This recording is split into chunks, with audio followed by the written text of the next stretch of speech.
Well,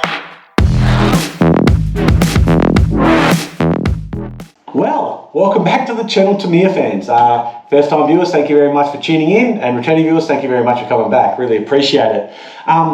This past week we had some official photos released of the all-new Tamiya Hornet EVO 58742 that is going to be released, I think it is 25th of October. So you should be able to get one for Christmas if you want one. I thought I'd just run through those photos and show you what's what. They look pretty cool. I know in the last video I was like, who asked for this? And I sort of still have that opinion, but you know, it looked like a cool kit. I am going to get one because, you know, it's who I am, and I love that. I'll just put them on the shelf because maybe they won't make them forever. Maybe they will make them forever though.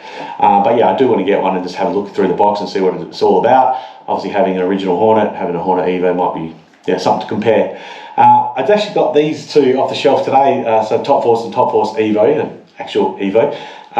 And I don't know if you guys have ever experienced this with your kits, but these are non-runners, these are shelf queens, but have a look at this.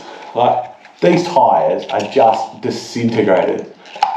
Never run, never had a motor in it, nothing. Never had a battery through it, nothing. No servos, look, nothing. And rear tyres absolutely disintegrated, but built at the same time, not disintegrated. So I don't know what that's about. They're sat on the shelf next to each other. I don't know if you guys get that sort of stuff. And it's not temperature control. I mean, they're both inside kits. They've never been outside, never been on the grass, never been wet. So I don't know what that's about, and I don't understand why that happens to some of my kits.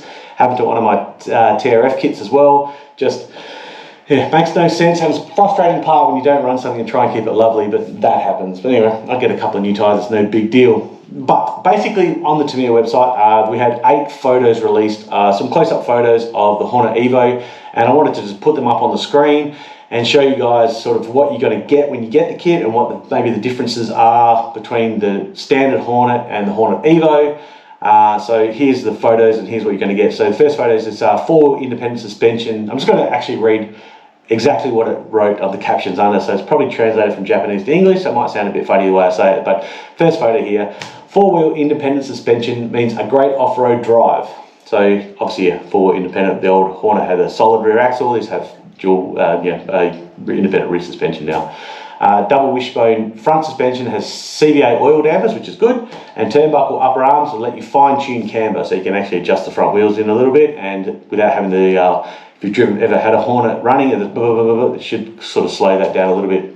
The rear also uses CVA oil dampers and turnbuckle upper arms plus dog bone shafts. So like I said, the original Hornet had that solid rear axle, this with the independent and the dog bones and CVA, so that should be pretty good. Very similar, I think, this to the original. It'll be interesting to compare side by side when I get one, but slimline ABS plastic bathtub, and there's a close-up here of the battery locking hatch. So you can see that there. Body lightweight polycarbonate, same as the original Hornet, and the stickers are included for the various logos and decorations. So I think probably have different numbers, and the Hornet sort of is sort of a fiery sort of thing. You can see that in the photo. Grooved front tyres and rear spike tyres, which you got in the Hornet. Rear wheels in particular are designed for fuss-free assembly. So original one, oh man, from memory, I think it was a 3-piece wheel, so this must be a 1-piece wheel, so that's going to be a little bit different to build. And this is a celebratory kit to celebrate 40 years of Hornet, obviously released in 1984. I personally would have loved to have seen it as a commemorative edition kit, so maybe the first 1,000 kits were branded 40th anniversary. That would have made it that's a little bit more special, and something that someone maybe who collects would really keep on the shelf and keep it for years to come. Same as the 30th anniversary Porsche kit, the 49400. I love anything anniversary. I just love to store and collect that stuff. But yeah, I would have loved to have seen maybe like the first 1,000 or the first 10,000 or 5,000, just limited number, 40th anniversary on the boxes. Yeah, that would have been pretty cool. And lucky last is just a bit of a close-up view for the underside there. Closer look at the 4-wheel independent suspension.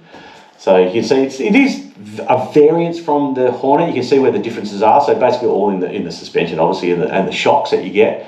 But it's going to be a little bit different kit to build. It should be a little bit more complex to build, but not too much more complex.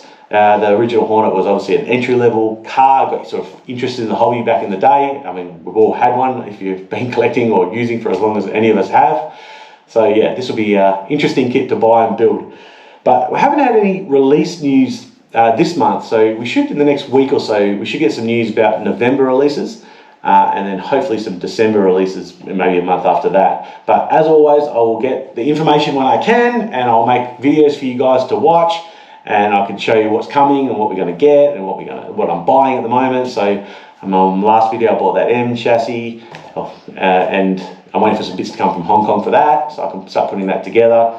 So yeah, hope you've enjoyed the video, guys. As always, thank you very much for watching. Thumbs up, hit the bell. I'm going to try and do a video every week, but if there's no news, I don't want to really just make a video for the sake of making a video. You guys don't want to see me waffling on about nothing. At least today I've got some photos and some information to share with you about the upcoming Hornet EVO. So thanks again, guys, and we'll see you in our next video. So if you like this video, there's plenty more on our channel that you're going to love. Hit like, hit subscribe, hit the thumbs up. Check out some of the other videos that we've made. I'm sure you'll like them.